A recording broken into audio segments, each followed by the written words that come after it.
రాజంపేట తెలుగుదేశం పార్టీలో విభేదాలు ఒక్కసారిగా భగ్గుమంటున్నాయి. ఒకే పార్టీలో ఉంటూ నువ్వా నేనా అంటూ నేతలు తీవ్ర స్థాయిలో విమర్శించుకుంటున్నారు. తెలుగుదేశం పార్టీలో తప్పు ఎవరు చేసినా ఆ నేతలపైన రాజంపేట టీడీపీ ఇన్ఛార్జ్ సుగవాసి బాలసుబ్రహ్మణ్యం తీవ్ర స్థాయిలో విరుచుకుపడుతున్నారు. నిన్న మంత్రి మండిపల్లి రాంప్రసాద్ రెడ్డిని టార్గెట్ చేసి ఆయన చేసే తప్పులను సుగవాసి బాలసుబ్రహ్మణ్యం ఎత్తి చూపించారు. పార్టీలో తప్పు ఎవరు చేసినా అధినేతల దృష్టికి తీసుకుని వెళ్తానని సుగవాసి బాలసుబ్రహ్మణ్యం స్ట్రాంగ్ వార్నింగ్ ఇచ్చారు. అలాగే నందలూరు మండలంలో జరిగిన ఇది మంచి ప్రభుత్వం కార్యక్రమంలో పాల్గొన్న సుగవాసి బాలసుబ్రహ్మణ్యం మాజీ ఎమ్మెల్యే మేడా మల్లికార్జునరెడ్డి కుటుంబ సభ్యులమై నిప్పులు చెరిగారు. మేడా మల్లికార్జునరెడ్డి సోదరుడు విజయశేఖర్ రెడ్డి తెలుగుదేశం పార్టీలో ఉంటూ గత ఎన్నికల్లో తెలుగుదేశం అధిష్టానానికి కార్యకర్తలకు ఘోరంగా మోసం చేసి వెన్నుపోటు పొడిచారని ఆయన ధ్వజమెత్తారు. నన్ను గెలిపిస్తే మేడా మల్లికార్జునరెడ్డికి స్థానం ఉండదు కదా అని నన్ను ఓడించాలని తలంపుతో వచ్చాడని నేను గ్రహించలేకపోయానని అన్నారు.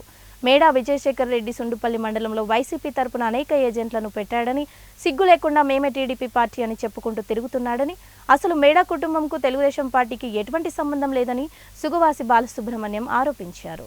వీళ్ళకు తెలుగుదేశం పార్టీలో ఉన్నటువంటి కొందరు కాంట్రాక్టర్లతో లింకు. తెలంగాణ ప్రభుత్వంలో రేవంత్ రెడ్డి ముఖ్యమంత్రిగా ఉన్నారు. తెలంగాణ నుంచి ఆంధ్రప్రదేశ్ వరకు కాంట్రాక్టర్ల కారిడార్ ఏర్పాటు చేసుకోవాలనుకున్నారు. రాజంపేట నియోజకవర్గాన్ని అడ్డం పెట్టుకొని నన్ను ఓడించి తెలుగుదేశం పార్టీని దెబ్బతీసి పార్టీలోకి ప్రవేశించి కాంట్రాక్ట్ వర్కులు పొందడానికి, కాంట్రాక్టర్ల కారిడార్ ఏర్పాటు చేసుకోవడానికి మీ అందరికీ మర్యాద లేకుండా తెలుగుదేశం పార్టీకి పూర్ణమైన వెన్నుపోటు పెట్టినారు. సుండుపల్లెలో అనేక గ్రామాలలో వైఎస్ఆర్ పార్టీకి ఏజెంట్లను పెట్టాడు మేడా విజయశేఖర్ రెడ్డి. ఈ రోజు సిగ్గు లేకుండా నేనే తెలుగుదేశాన్ని అని చెప్పి ఇక్కడ అలా చెప్పుకొని తిరుగుతున్నాడు.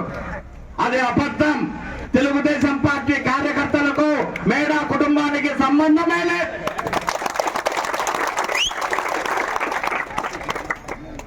నాకు తెలుగుదేశం పార్టీ బీఫారం ఇచ్చే రోజు నారా లోకేష్ గారు నాకేదైతే చెప్పినారో ఈ రోజు నేను అదే మాట్లాడుతున్నా.